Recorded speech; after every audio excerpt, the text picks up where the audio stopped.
Chennai 365, an effort by SKS in association with social, sports and cultural bodies to do good to a vibrant Chennai.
सहस्रयुग अग्निर्विभ्राष्टिवसनः वायुश्वेतसिकद्रुकः संवत्सरो विशुवर्णैः नित्यास्तेऽनुसरास्तव सुब्रह्मण्योऽगुं सुब्रह्मण्योऽगुं सुब्रह्मण्योऽं सहस्रशीर्षं देवं विश्वाक्षं विश्वशम्भुवं विश्वं नारायणं देवमक्षरं परमं पदं विश्वतः परमानित्यं विश्वं नारायणगुम्मरिं विश्वमेवेदं पुरुषस्तद्विश्वमुपजीवति पतिं विश्वस्यात्मेश्वरगुं शाश्वतं शिवमच्युतं नारायणं महाज्ञेयं विश्वात्मानं परायणं नारायण परो ज्योतिरात्मा नारायण परा नारायण परं ब्रह्म तत्त्वं नारायण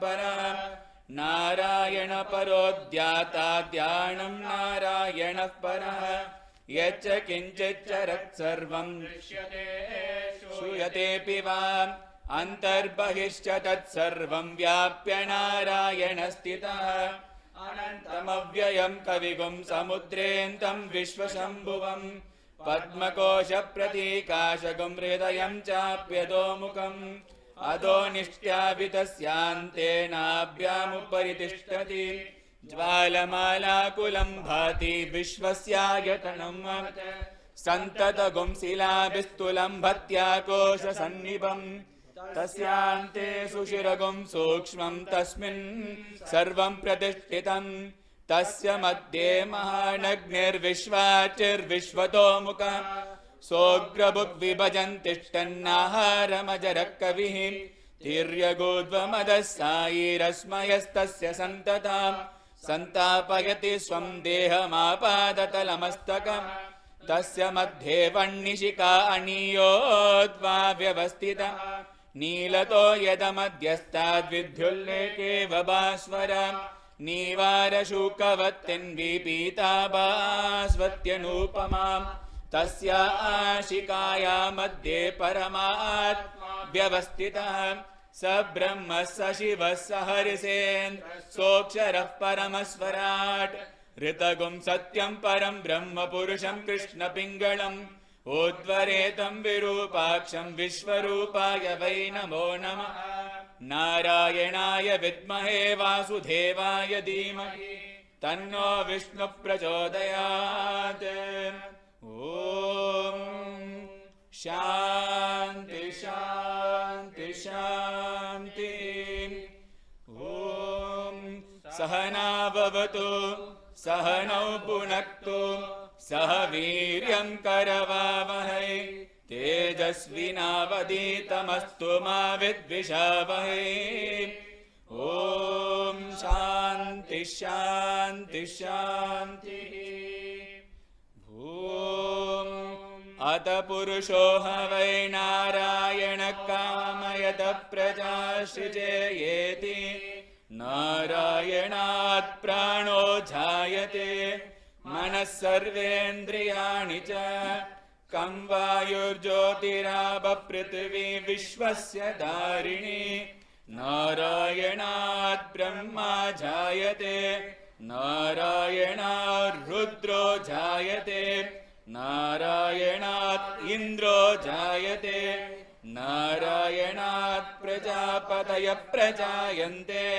नारायणात् द्वादशादित्या रुद्रा वसवः सर्वाणि छन्दागुंसि। नारायणात् देव समुत्पद्यन्ते नारायणे प्रवर्त्यन्ते नारायणे प्रलीयन्ते। ॐ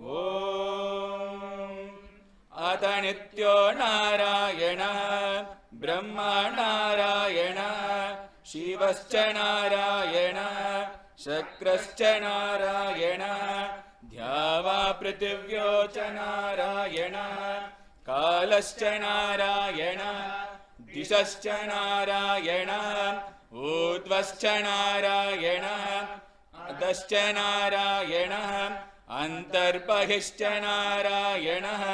नारायण एवेदगुं सर्वं यद्भूतं यच्च भव्यं। निष्कलो निरञ्जनो निर्विकल्पो निराख्यातशुद्धो देव एको नारायणः। न द्वितीयोऽस्ति कश्चित् य एवं वेद स विष्णुरेव भवति स विष्णुरेव भवति। ओमित्यग्रे व्याहरेत् नम इति पश्चात् नारायणात् एत्युपरिष्टात्। ओमित्येकाक्षरं नम इति द्वे अक्षरे नारायणायेति पञ्चाक्षराणि।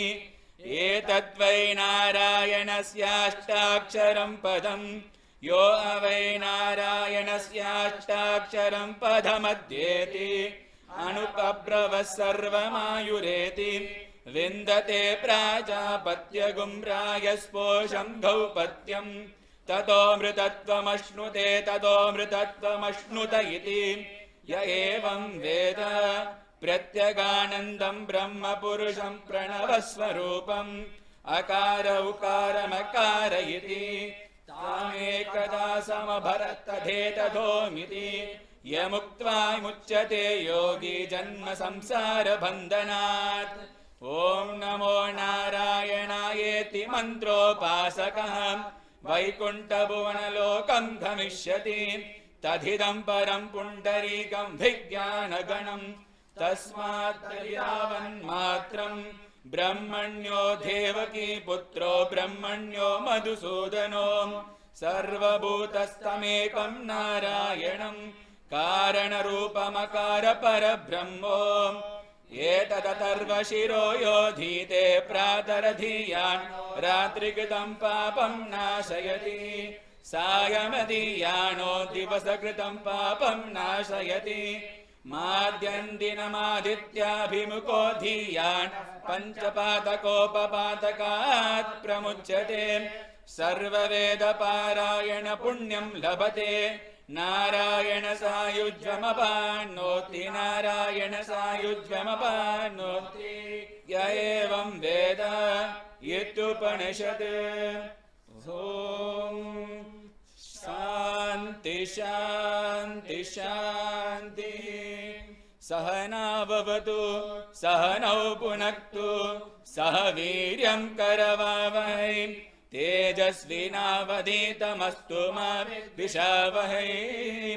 ॐ शान्ति शान्ति शान्तिः। साईश्वराय विद्महे सत्यदेवाय धीमहि तन्नः शर्वः प्रचोदयात्। साईरामाय विद्महे आत्मारामाय धीमहि तन्नो बाबाः प्रचोदयात्। ॐ शान्ति शान्ति शान्तिः।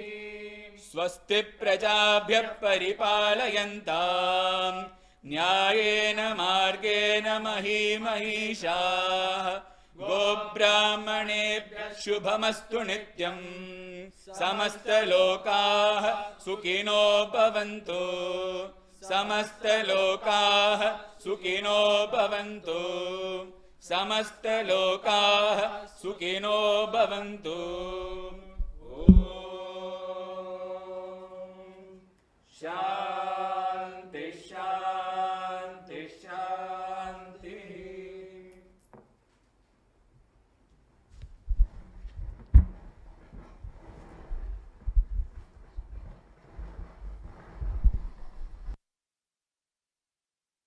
He has held multiple roles in the business world in his profession. So he was a partner with Yoganand and Ram.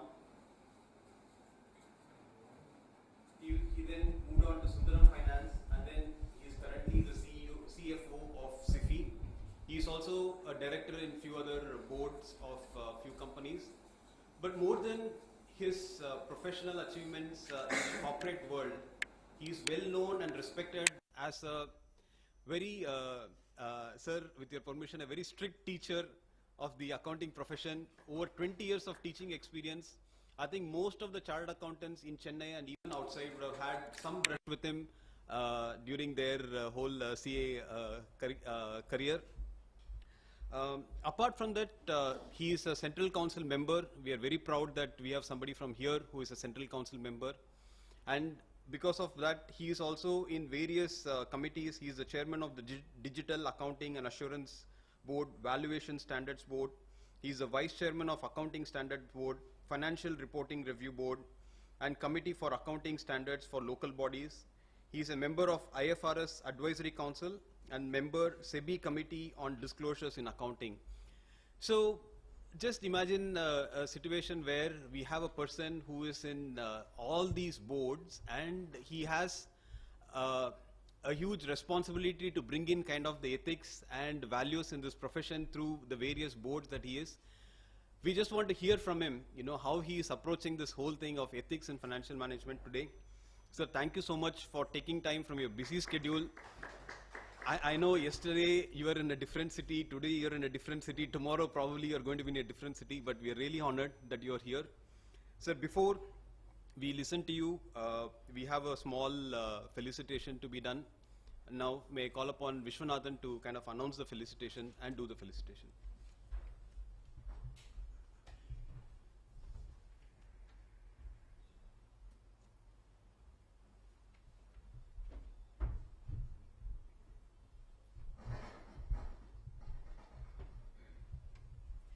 Good evening, Sairam. I'm here to talk on behalf of Sri Krishna Sweets, Mr. Murali.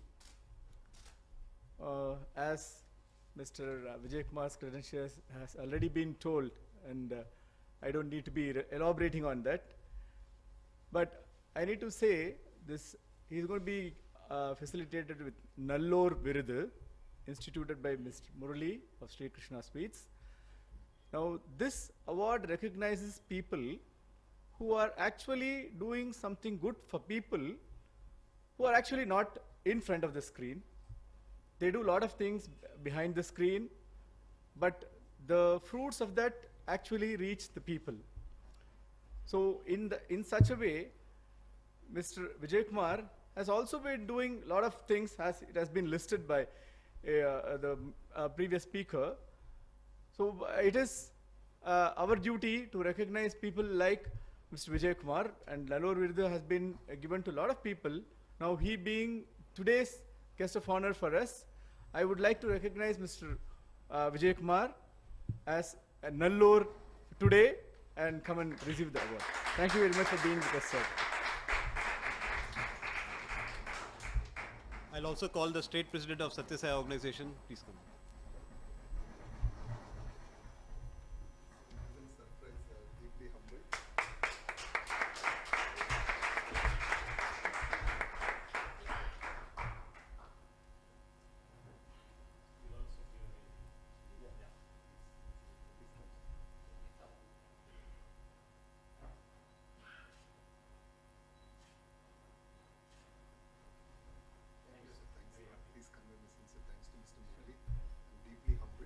this is just one.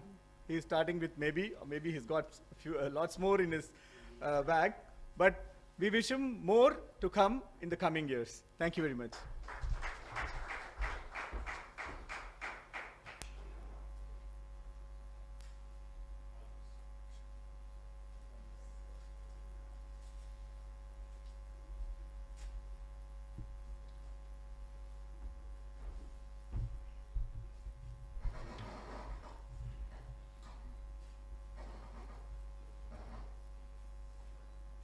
Om Sri Sai Ram. Very good evening to all of you, and sincere thanks for the opportunity to be here.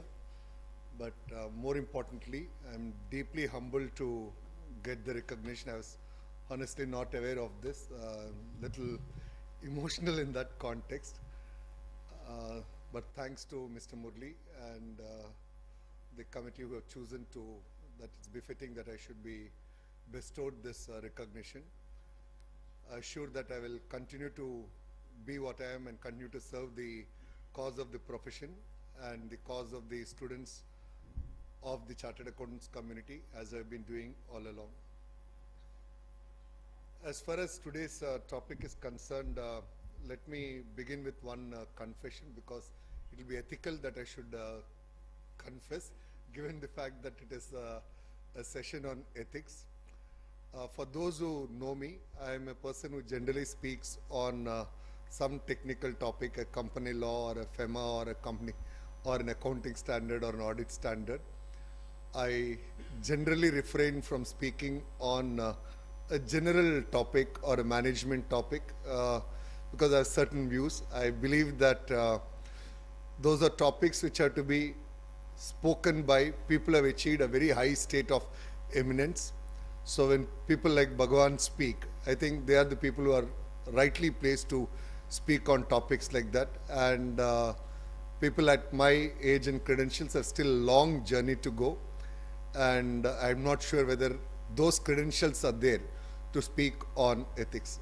Nevertheless, the topic itself was a surprise. When Upendra came and met me, I think Wednesday, when he came and met me, he told me this topic. For a few minutes, I was taken aback. But nevertheless, I thought it was an interesting topic, and I could share some thoughts here. I'd like to begin with basically two observations or two thoughts, and then come to the core topic. And whatever I speak on the core topic, I'd like to connect it to these two thoughts. The first and foremost is a quote from Aristotle, where he says that my character is the sum of all my habits.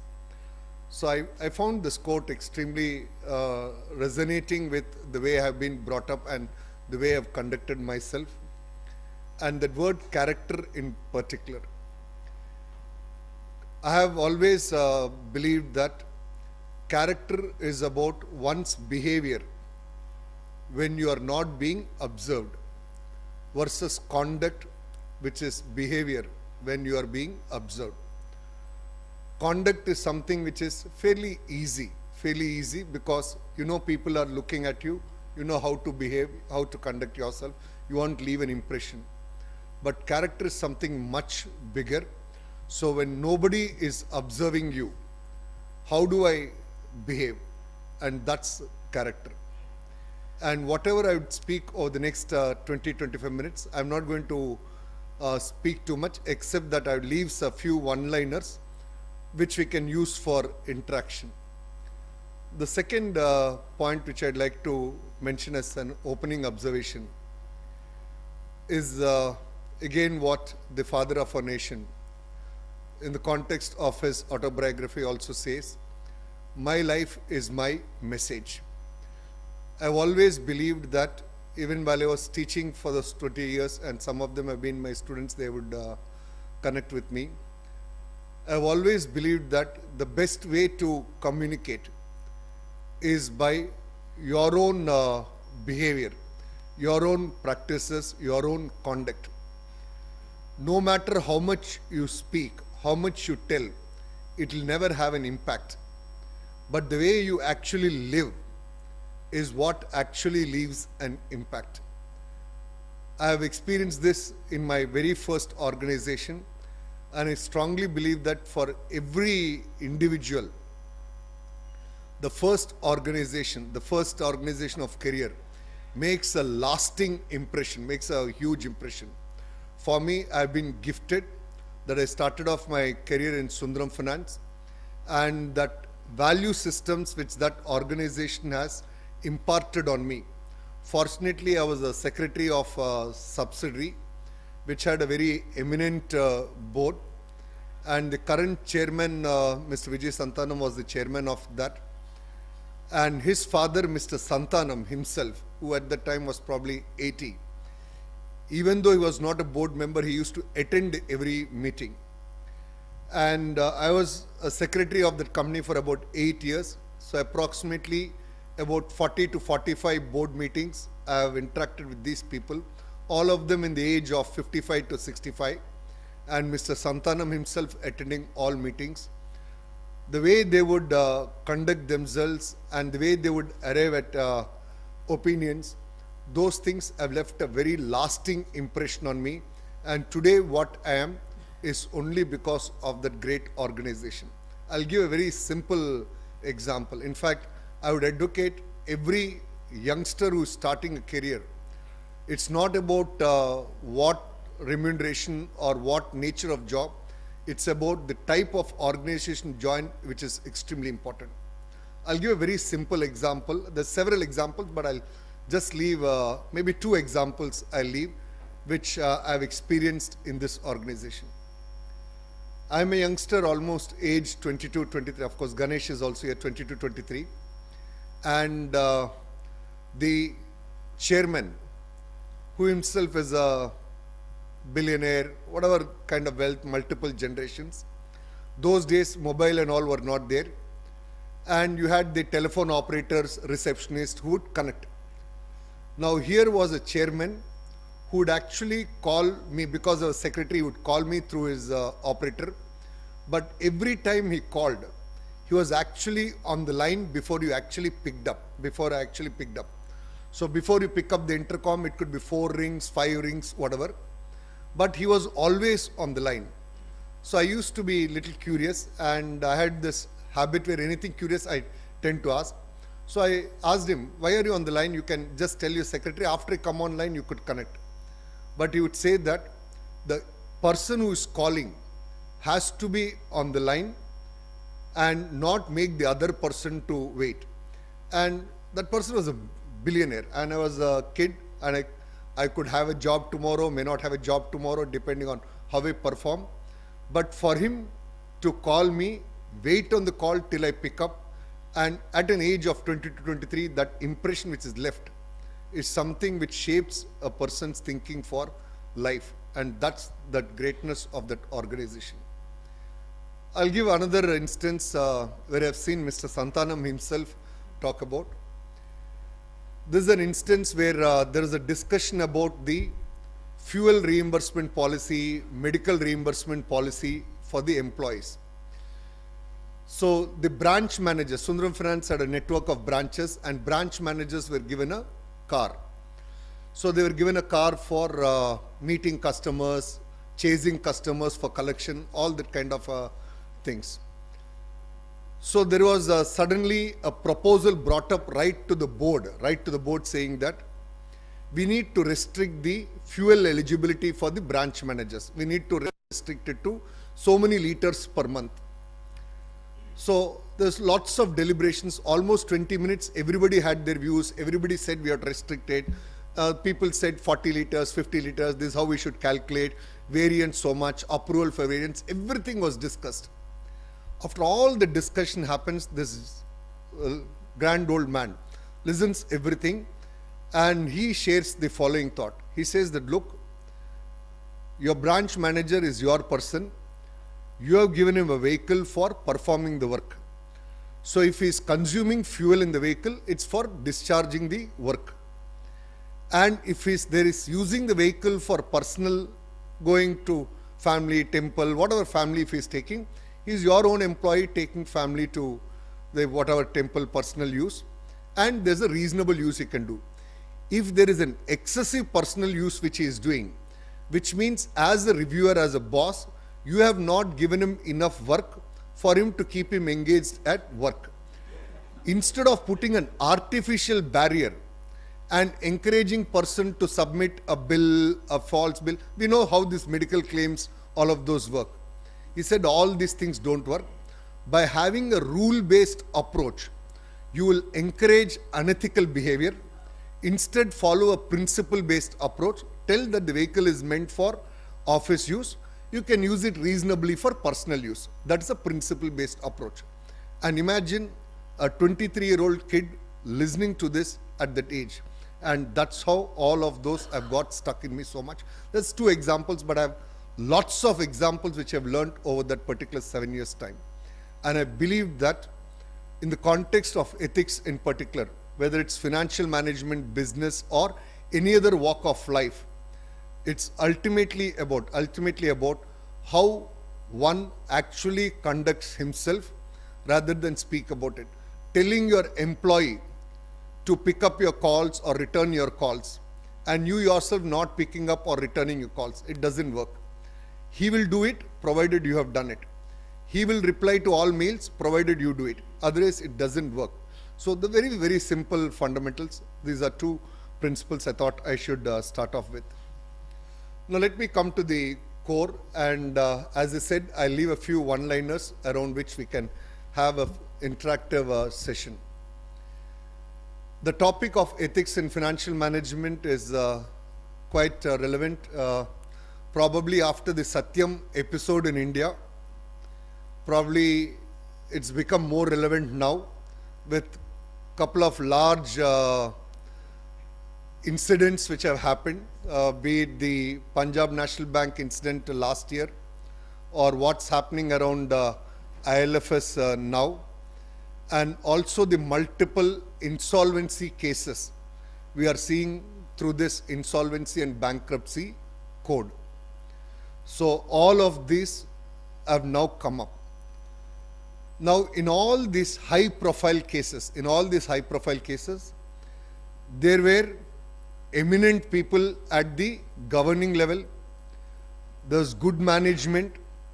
There were finance professionals, people allied and responsible for good governance and good reporting, auditors, statutory auditors, internal auditors, all of them. So there were multiple levels of people engaged in all of this. So you had people, you had process. So despite having the best of people, despite having the best of processes, despite having the best of the legislation and codes, these organizations have collapsed. Some have collapsed, some are in the process of collapsing. So whether it is ILFS, whether it is the RCOM, whether it is something to do with some of the entities around SR Group, so many examples are there. So all of these which are happening, all these are happening despite the best of people being there and the best of processes being there. So why is it happening? Why is it happening despite everything being there?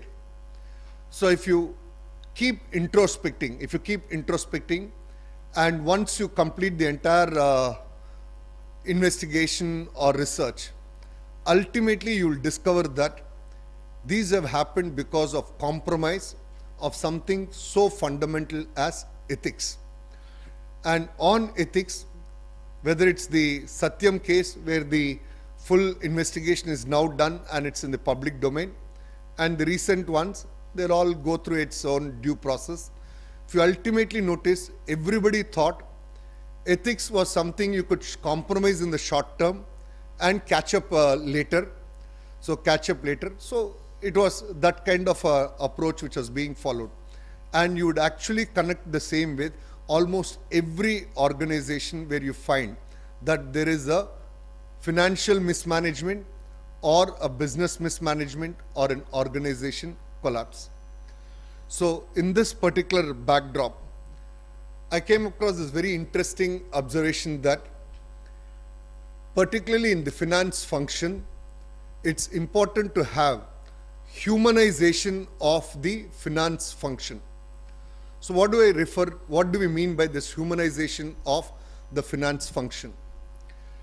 So if you look at the entire external stakeholders, be it the shareholders who contribute capital, small shareholders, institutional shareholders, or the bankers who give credit, or the suppliers who give credit, or even the customers who have brought products with warranty,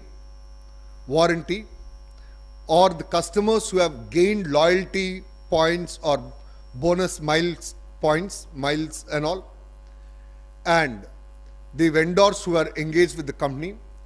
All of these people are engaged with a business based on the organization's long-term sustainability.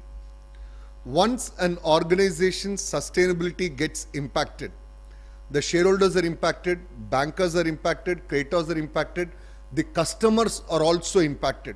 So many have this impression that only the people on the liability side get impacted, but it's the customers also who get impacted, because I brought a product thinking I have 5-year warranty.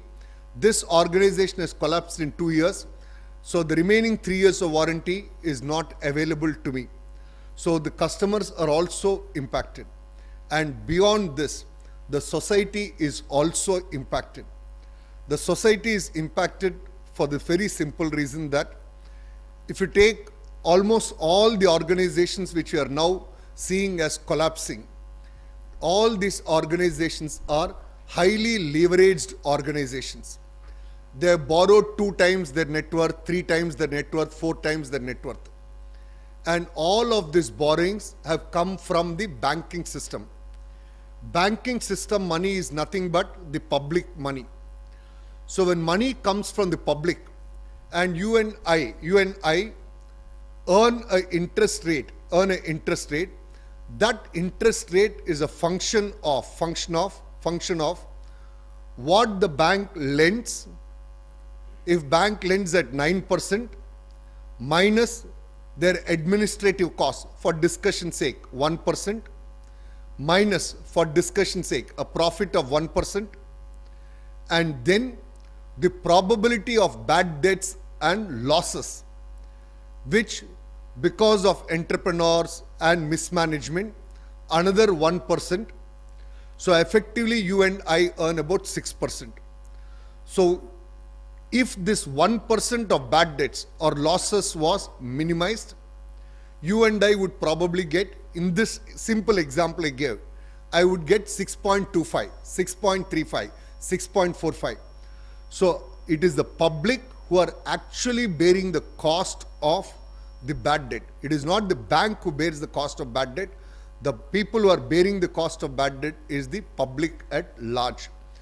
So when the financial statements are prepared, either by the preparer or when it is audited by the auditor, if those financial statements have not been prepared with good ethical practices, the ultimate impact is not just on the shareholders of that particular company, not just on the creditors who have supplied to the company waiting for payment, but it is at the society at large.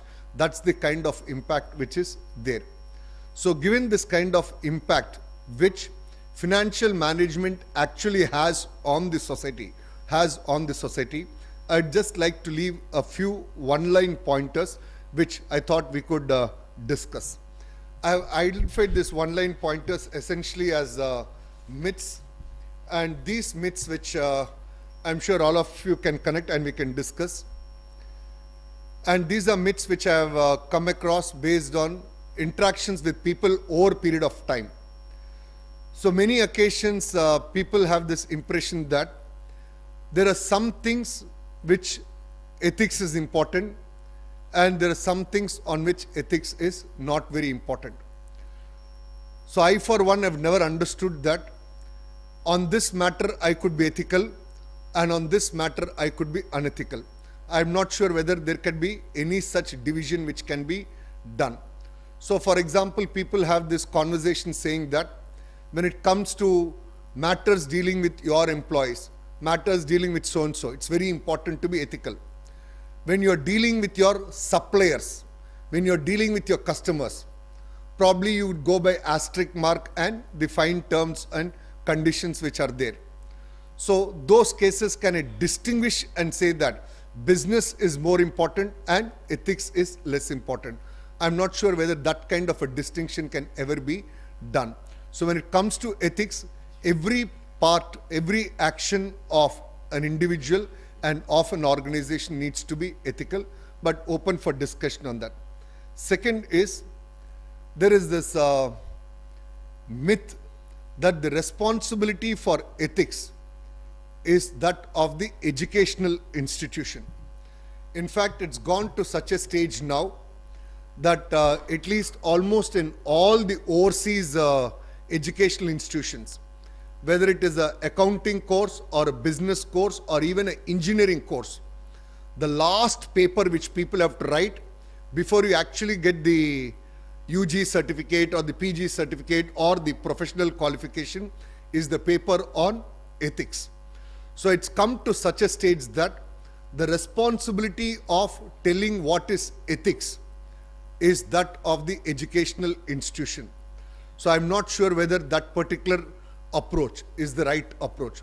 I for somehow believe that the best place for learning ethics is home, followed by the society. Followed by society.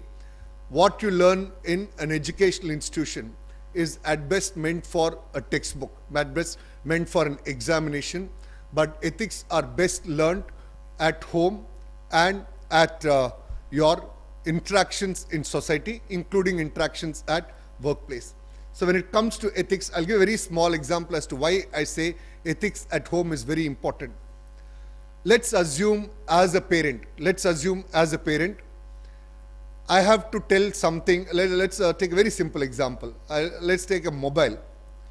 So how many of us can actually give our mobile as it is with password open to children to use it? So WhatsApp, whatever social media messages come, all of that stuff. How many can actually do it? And that part is very important. So if you are unable to share your device, if you feel that the device is something so very private, then the message you are giving to your children that for them also the device is a private device, and what happens in the device is God only knows. So unless you are able to conduct yourself that way and demonstrate at home the value systems, which is what the child actually picks up, and at home, small things, please don't mind me saying this, but I am what I am. So let's assume at home, particularly given all the nuclearization of families which is happening, some conversation at home saying that this uncle some opinion, this aunt some opinion, you form these opinions. And these opinions are formed at home. The child who is 5 years old, 7 years old, 9 years old is brought up with those opinions. So, and those opinions actually drive that particular child. So, those kind of things influence a child's opinion. Child has actually not met that uncle. The child has not actually met that aunt.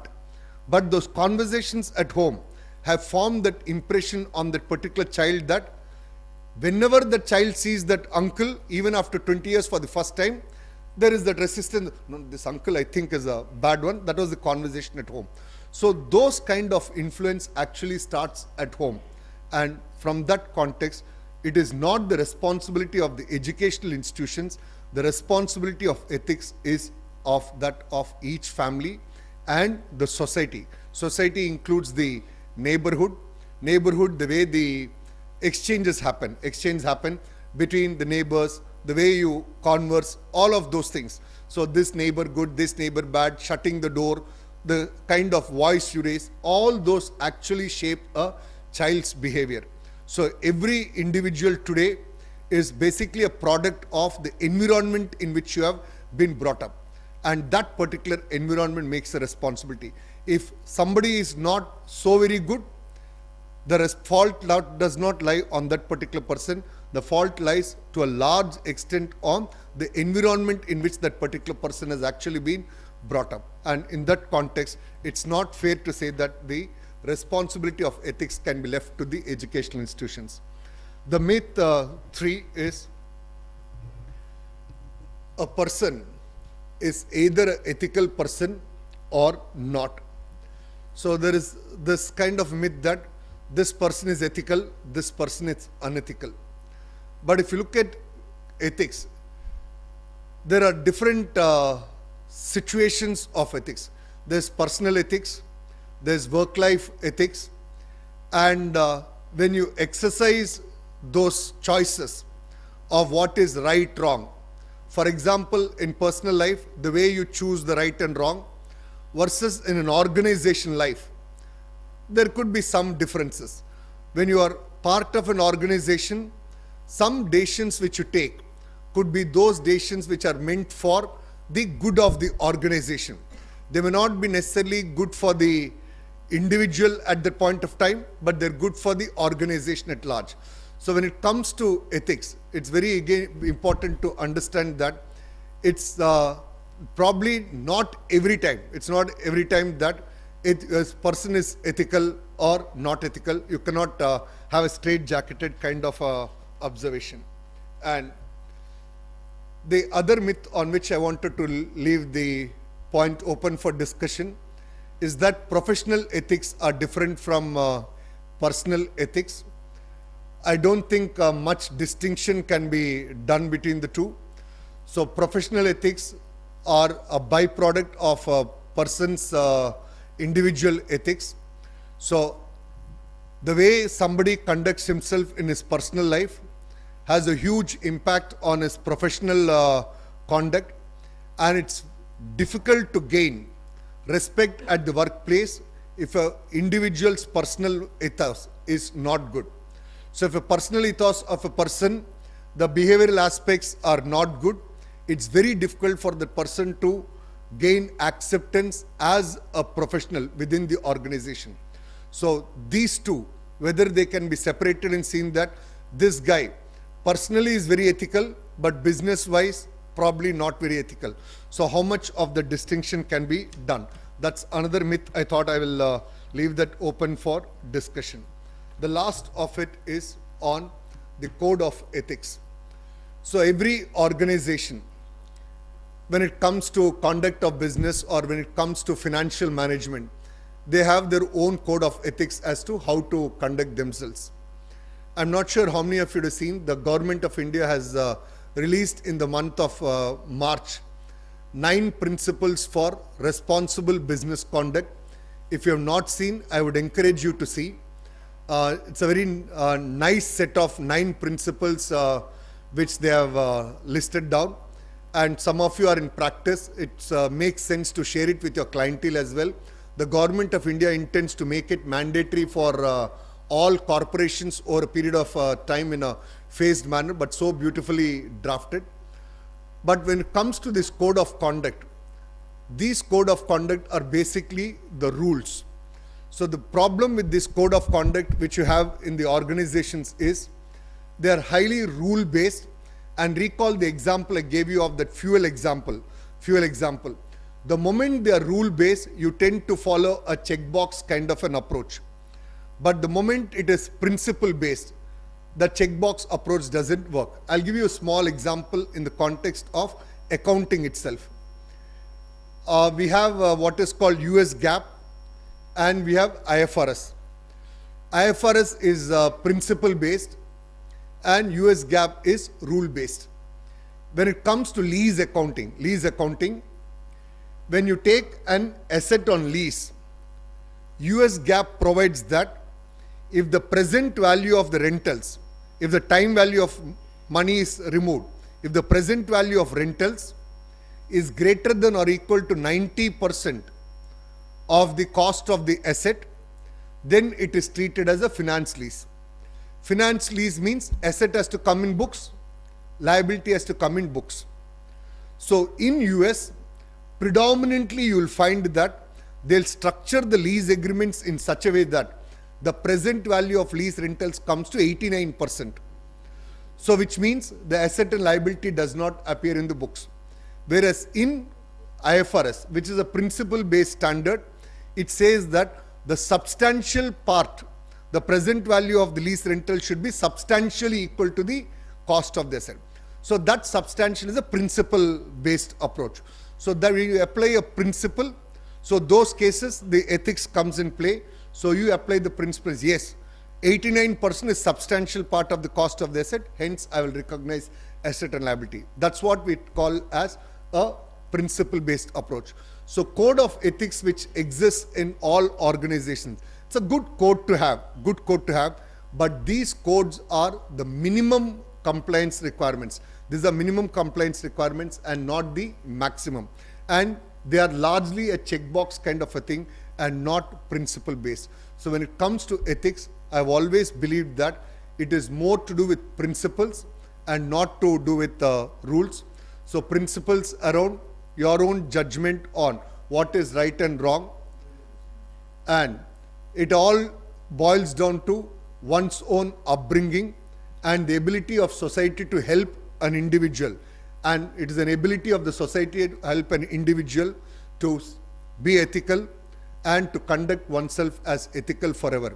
And when it comes to ethics, let me also share my thought that ethics is not the responsibility of an individual alone, it is the responsibility of the society. So it's not too very fair to say that, this person is unethical. If that person is unethical, part of the reason for that unethical behavior lies on the society as well. In fact, in the last 4 years, my stint at the institute headquarters and interaction with the government always has been that, look, as a government, you are extremely concerned about the corruption levels. So, and you are taking so many steps to improve the governance and all. But what is important is, if somebody is behaving corrupt, if somebody is indulging in speed money, what is it that is driving that person to do it?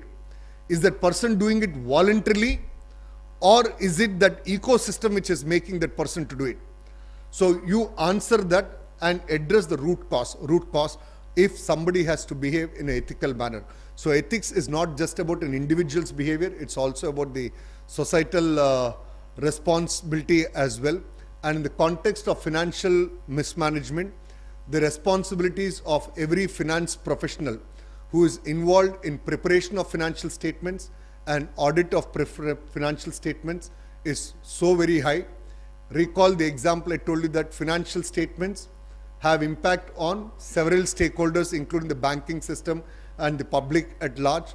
And it's important that the finance professionals have to put up their hands and say that if there is an inappropriate accounting treatment, they need to say that it is inappropriate.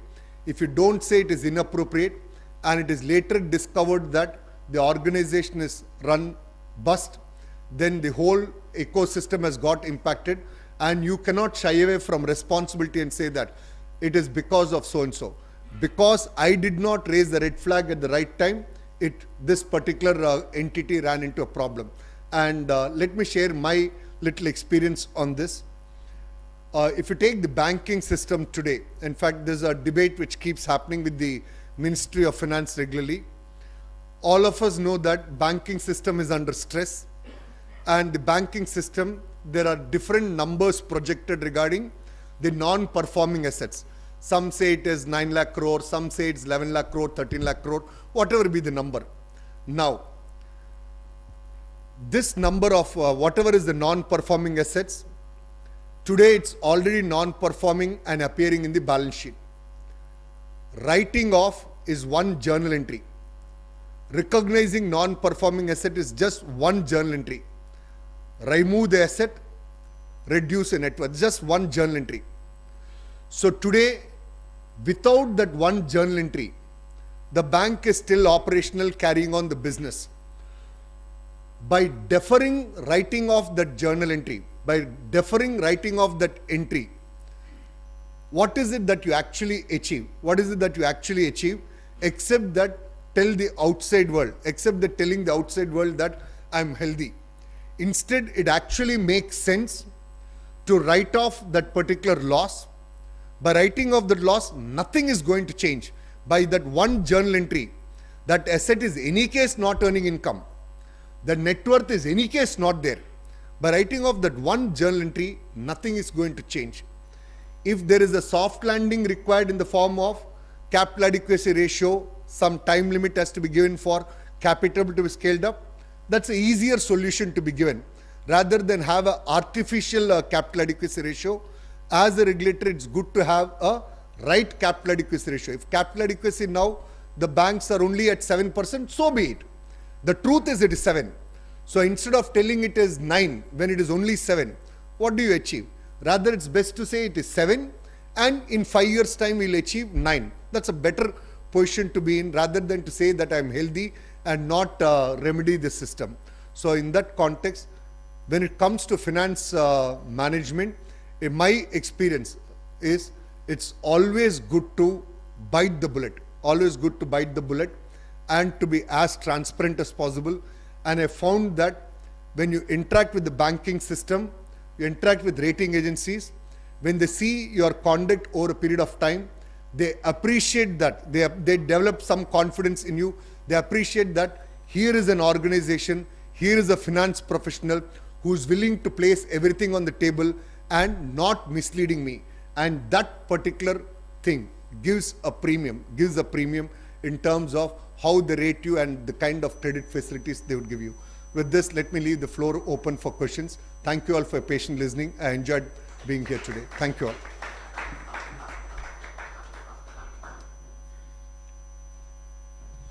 Yes, Mr. Murli. Please be said, please.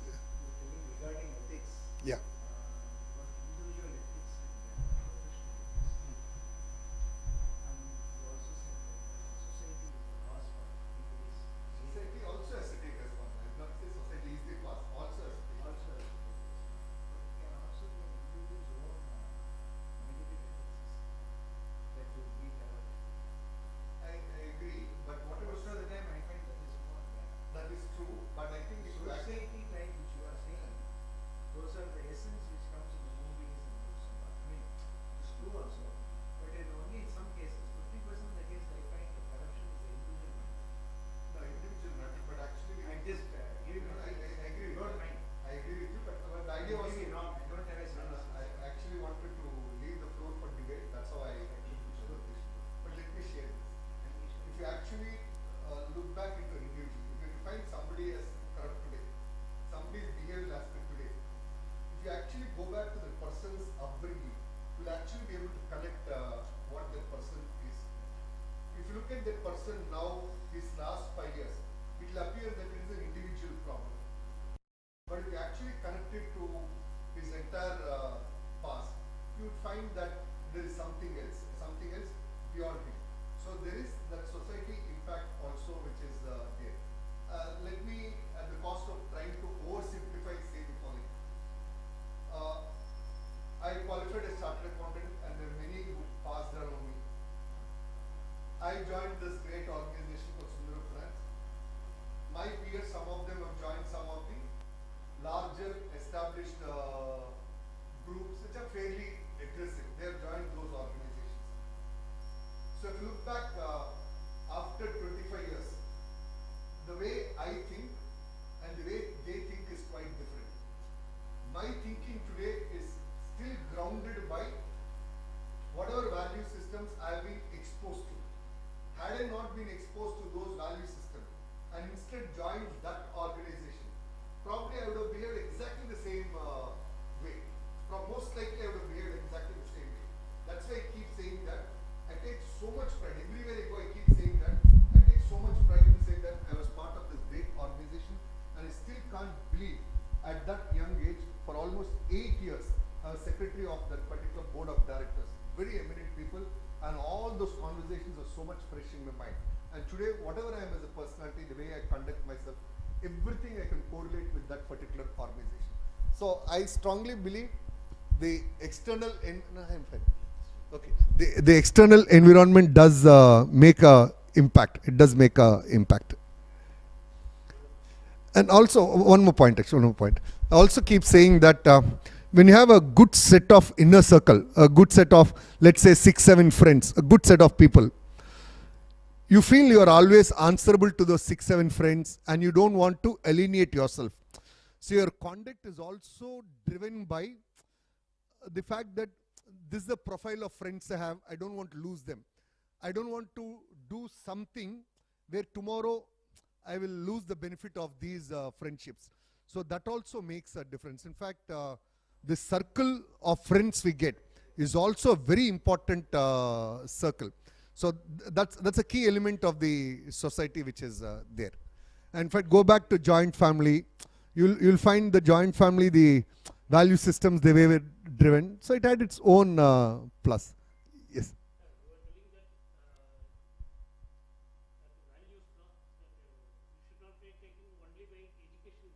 Yeah. Correct.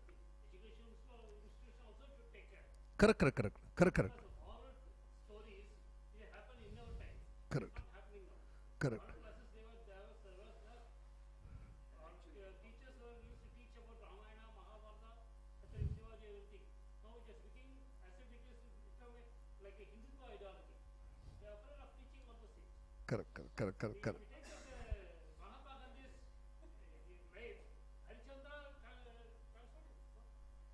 Correct, I agree. No, I'm not saying that. No, my point there was the general perception is ethics is the responsibility of educational institutions. That is the general perception. The point I was trying to say, it is not their responsibility alone. It starts from family, society, and educational institution, all other parts actually. So that was what I didn't say educational institutions don't take a responsibility in it.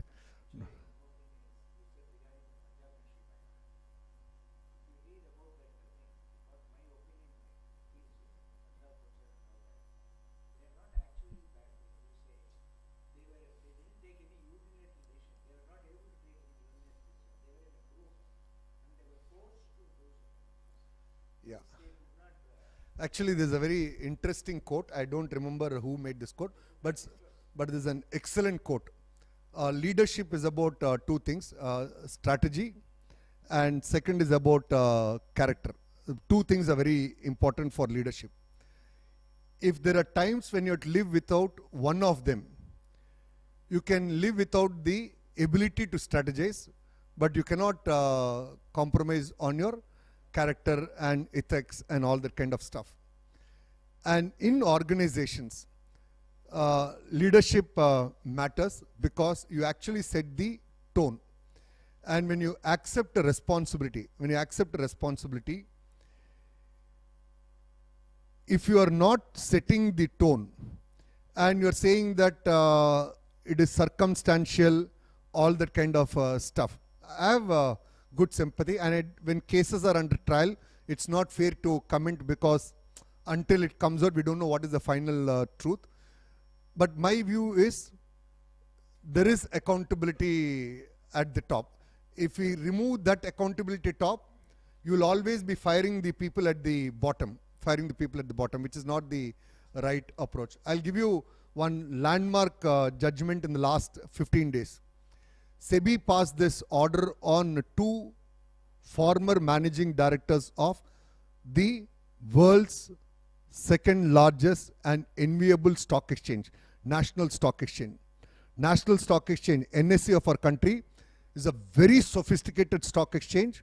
It is country's pride and technologically the best in the world and all the kind of credentials.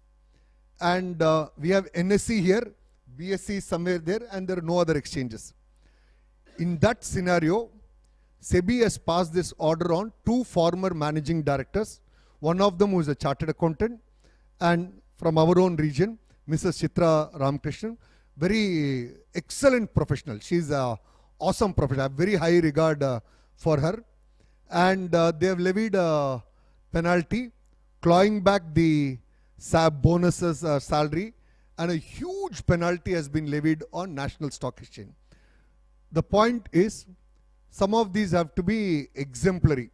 So if you don't do those kind of things, the next will not take note of. So it's not that she as a managing director encouraged that. In that particular case, what happened was, The servers of the National Stock Exchange were in a particular data center. One particular broker, he had his server also adjacent. So which means your latency speed was very less compared to the rest of the brokers. So it gave you that fractions of milliseconds of extra time for somebody to do a trade. Now at her position, whether she even came to know is a different issue. But the question is, when you're running a organization where the public confidence is important and all that kind of stuff, she gained nothing personally. But that example had to be set so that the CXOs take that responsibility. I think in fact for S-Bank, Ms. Rana Kapoor also now decisions have been put. So some of these are, I don't know whether welcome or not, I think time will tell. But at least punishments at higher levels are happening. So their exemplary accountability will increase. Yes, Upendra. Yeah.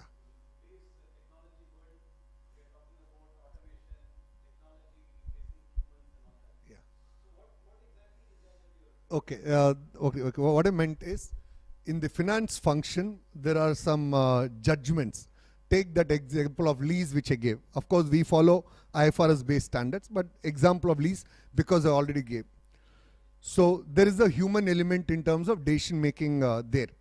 So if I decide to structure as 89%, similarly your financial reporting, the way you want to present your numbers, the way you communicate your numbers through the director's report, the extent of disclosures you do in your notes to your accounts, the way you converse with your bankers in communicating your business. So when you discuss with bankers, you're discussing the past, you're also giving them confidence about the future.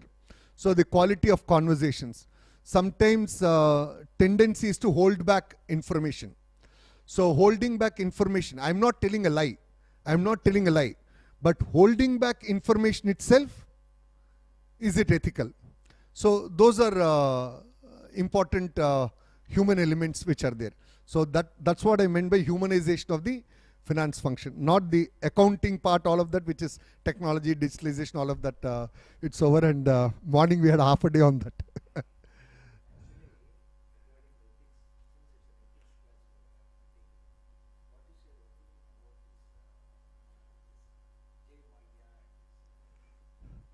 So sir, generally my view principle is, anything which is, I agree.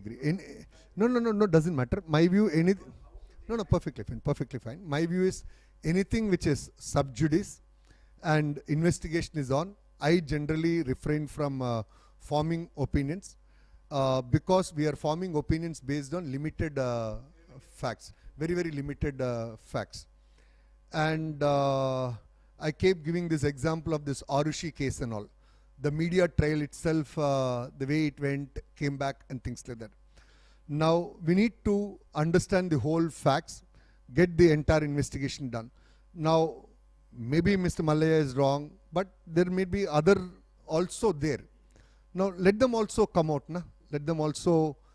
It's not one person there. So, there's an ecosystem which has operated there. Let it come out. I think those cases, it's best to leave it as sub judice. That's why I said Satyam case was a good example where we could discuss because everything is over now. But rest of them are all investigation is on, there's sub judice. I think we should allow the investigation to get completed, get a complete understanding, only then we should form opinions. And I've seen this in the disciplinary cases and all. You actually take a wrong decision by not reading the case papers fully, by not understanding it fully, which itself is not appropriate. You need to spend time, understand fully, only then you need to take a decision. Yes, Ganesh. But Ganesh and I were colleagues in Sundaram Finance actually.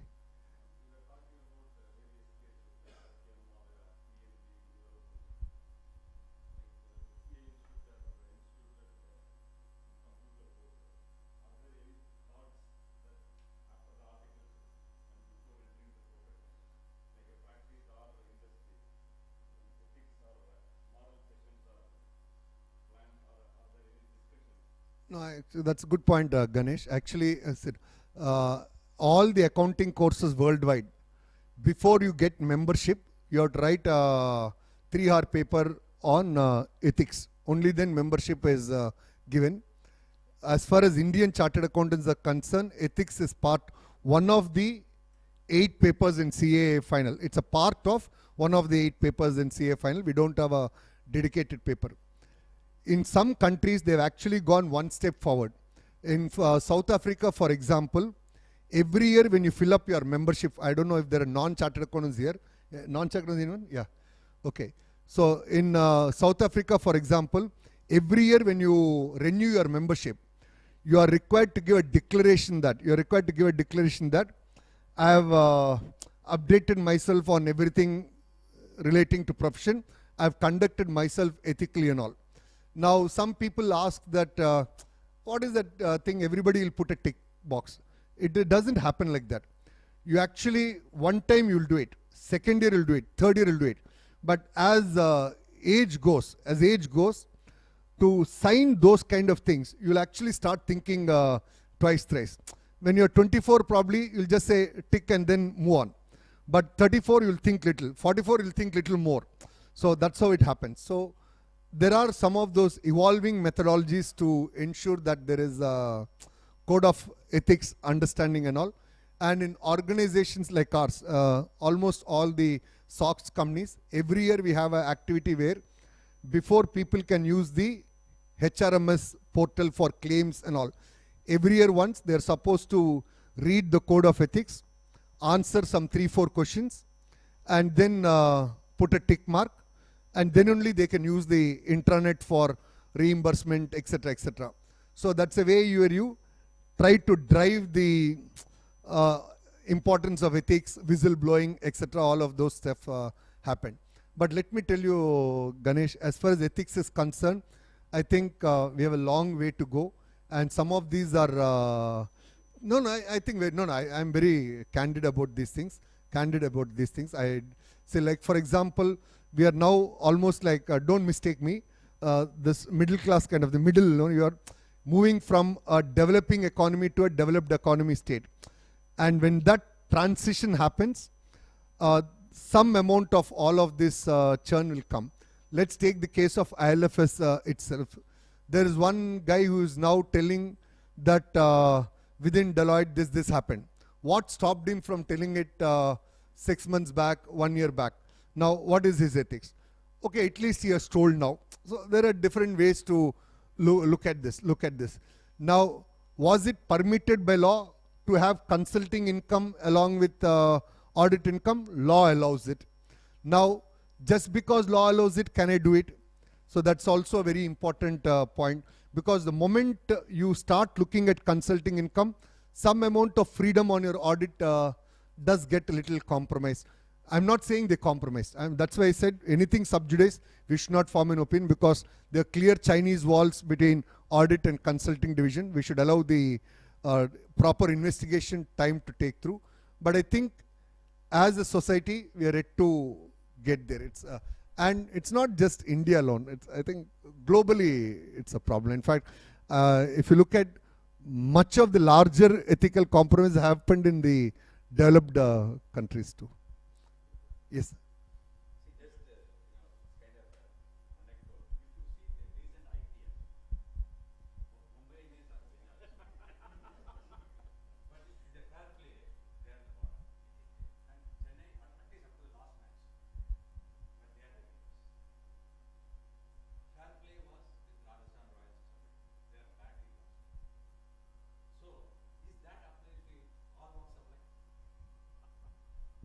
My view, yes, sir, actually.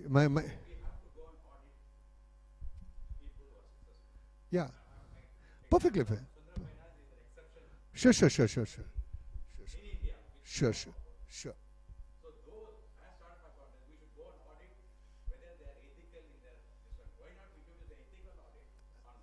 Actually, there's one paper in UN on can compliance with ethics be quantified, can it be measured, and things like that. Now, as auditors, let's say a statutory audit, I don't think this part comes within our role. my view, the responsibility of ensuring ethics is actually with the governing board, which is the board of directors. If the board of directors are able to create an environment, in fact, morning we had a program in IAA. If the board of directors are able to have an environment which allows statutory auditor to perform his work independently, allow the internal auditors to perform their work independently, management to conduct themselves well, select the right type of management, have a reward mechanism which is balanced and not based on just share price movement, etc. I think all that responsibility is actually at the governing board level and not just at the auditors level. As auditors, we can take responsibility, but my view, many of us actually leave the governing board just like that. If you look at the governing board, independent directors, again within this four walls, how many independent directors actually know the whole organization, the business of that organization, how much time they actually spend in reading the papers, coming and participating at the meeting, how many are actually able to express their views. Like for example, I may not tell a lie, but not telling a point, that is also equally bad. So many people, they don't, no, I wouldn't say covering up. Let's say a meeting is happening and you believe some point is not acceptable. You should tell it's not acceptable. In your own way, you have to tell it's not acceptable. You should have the courage of conviction. If you remain silent and if you come and tell outside that probably this, it doesn't work. So I think that system has to change. Unless that becomes, but that requires people of big stature. Let's take sir, it's possible, but you require people of that stature. Let's take Chief Election Commission Office itself. We had somebody as legendary as T.N. Seshan. He demonstrated that it's a constitutional body, it can function like this, and the kind of confidence he brought into the system. Have we been able to see another? It's a question mark. But it's the same constitution, it's the same act, same body, but a person could do it. So you need more people like that, then things will change. But it'll take its time, sir. It'll take its time.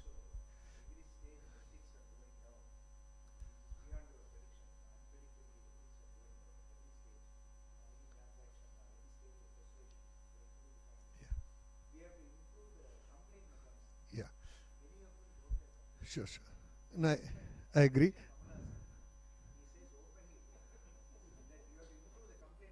Yeah. Yeah. No, there's whistleblowing mechanism. Yeah. Correct. Sir, but having said that, let me give one concluding observation. While all this pessimism is there around reduction value systems, etc., I've been teaching for 20 years and I've seen the youngsters. I find the next generation of youngsters pretty bold, articulate, and ready to be more ethical than the past. With all due respects, I find that. I'll tell you a very simple example. Let's say, for example, when I was 20, I would hesitate to say something this is wrong. But today, a 20-year-old kid doesn't hesitate. He would come and tell, what is it that you're doing? He would do that. In fact, if you look at some of the large corporations, 20-year-old kid just walks up to a chairman and tells, what is this we're doing? What is this? So there's a change. And I feel that overall, the number of good is greater than the bad. Unfortunately, we tend to see the bad. So there's still so much of good. I think if we start celebrating good, I think we'll be able to influence the bad, and the bad will shrink, rather than keep talking about the bad. So let me conclude on that note. I need to catch a flight at 9 o'clock. I need to, okay.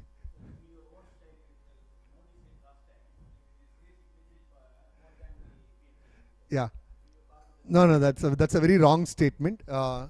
In fact, unfortunately, as a profession, we have encouraged people to say that our signature is very powerful. But when you look at auditor opinion, you give what is called reasonable assurance that you are complying with the financial statements framework, that is accounting and all that stuff. And the standards of auditing internationally, which is what we follow in India, are very clear that we are not going to certify frauds. So existence of frauds. So fraud prevention, fraud detection is all responsibility only of the management. So as far as auditors are concerned, we give what is called reasonable assurance, and we all should ensure that we are communicating to people that this is this opinion. If you want something more, then there is due diligence, there is investigation, there's fraud. So that's a different activity. It's like going for an annual health checkup. So if I go to annual health checkup, I spend half a day, pay 3,000 rupees and come. It look like I'm healthy, but next day morning I can get a heart attack. But that particular health checkup is so and so. External symptoms, is there something? But to find something deeper, then you have to go for a specialized heart checkup, specialized liver checkup. You can't get it from a general checkup. Audit opinion, with all due respects to our accounting profession, it's like a general checkup. No, but that is the truth. No, that is the truth. Unfortunately, we go and tell our signature is powerful, like, which is not the truth at all. It's not the truth at all. And can a bank simply say that I got audited balance sheet and I lend? They are supposed to read and lend actually. And it's expression of opinion. In fact, even in the case of Sundaram Finance, we used to have this beautiful, in fact, sorry for going back to the same organization, we were in credit. Ability to pay, willingness to pay. Ability to pay was never the concern in Sundaram Finance. Everything was around willingness to pay. So they trained us only to understand the borrower from his willingness to pay. If the borrower had a willingness to pay, then you lend money. Ability to pay from balance sheet, it just doesn't matter. So willingness to pay meant understanding the individual, his credentials, his personal conduct, all those things actually mattered. So that guy will ensure money comes. That's why I can talk about that organization for days to come. So thank you all. Yes, sir. Thank you. Bye.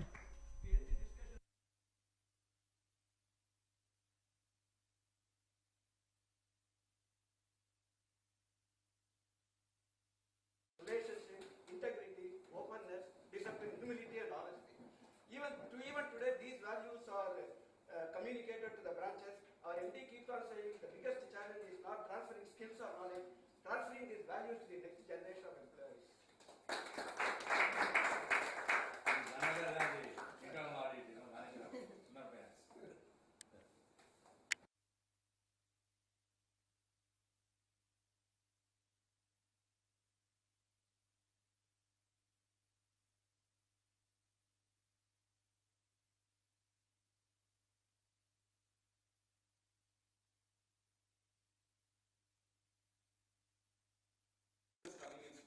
But today I think you really brought out the core. And also some of the messages that you brought out, sir, while in your own humility you confess that you need people of great stature to come and talk about ethics and the topics like that. But some of the points that you brought out are clearly a reflection of what Bhagwan has said.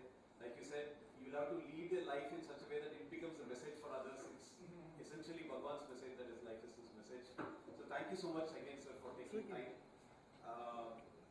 You mentioned one point about how educational institutions cannot by themselves inculcate the ethics. I think the Satya Sai Seva organization has been trying to bridge the gap through this curriculum for children called Bala Vikas, which is a 9-year program starting from year 6 up to 15, where in a very structured manner the importance of ethics and human values is taught to them, cutting across all religions, not just the Hindu religion, but across all religions. So that is something that we're trying to do. We thought we'll just highlight it. Once again, thank you so much. I request our S.R. Chandrasekharan sir to present a small memento to Sri L.P. Vijay Kumar.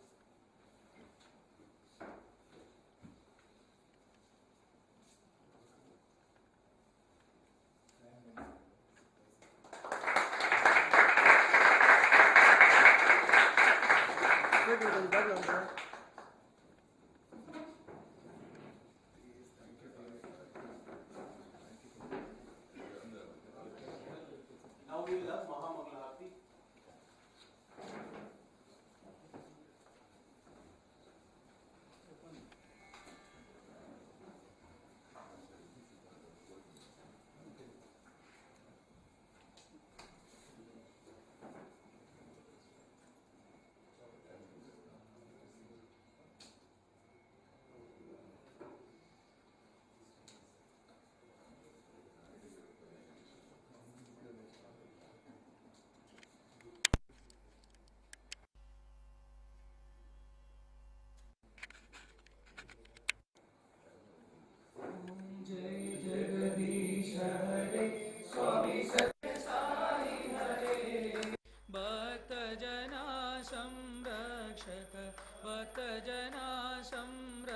शकवर्ति Maheshwara ॐ जय जगदीश हरे शशिवदना श्रीकरा सर्वा प्राणपते स्वामी सर्वा प्राणपते आश्रितकल्पलतिका आबद्बान्धवा ॐ जय जगदीश हरे माता पिता गुरुदैवमु मरियन्तयु नीवे स्वामी मरियन्तयु नीवे नाद ब्रह्म जगन्नाथ नाद ब्रह्म जगन्नाथ नागेन्द्राशयन ॐ जय जगदीश हरे ओंकार रूप जय शिव साई महादेवा सत्य साई महादेवा मंगलहारति अंदुकु मंगलहारति अंदुकु मंदर गिरिधारी ओम जय जगदीश हरे नारायण नारायण ओम सत्य नारायण नारायण नारायण ओम नारायण नारायण ओम सत्य नारायण नारायण ओम सत्य नारायण नारायण ओम जय सद्गुरुदेवा नारायण नारायण ओम सत्य नारायण नारायण नारायण ओम नारायण नारायण ओम सत्य नारायण नारायण ओम सत्य नारायण नारायण ओम जय सद्गुरुदेवा नारायण नारायण ओम सत्य नारायण नारायण नारायण ओम नारायण नारायण ओम सत्य नारायण नारायण ओम सत्य नारायण नारायण ओम जय सद्गुरुदेवा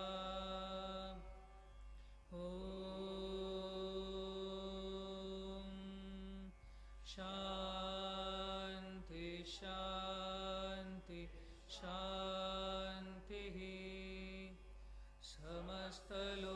समस्तलोकाः सुखिनो भवन्तु समस्तलोकाः सुखिनो भवन्तु समस्तलोकाः सुखिनो भवन्तु ॐ शान्ति शान्ति शान्तिः जय बोलो भगवान श्री सत्य साई बाबा जी की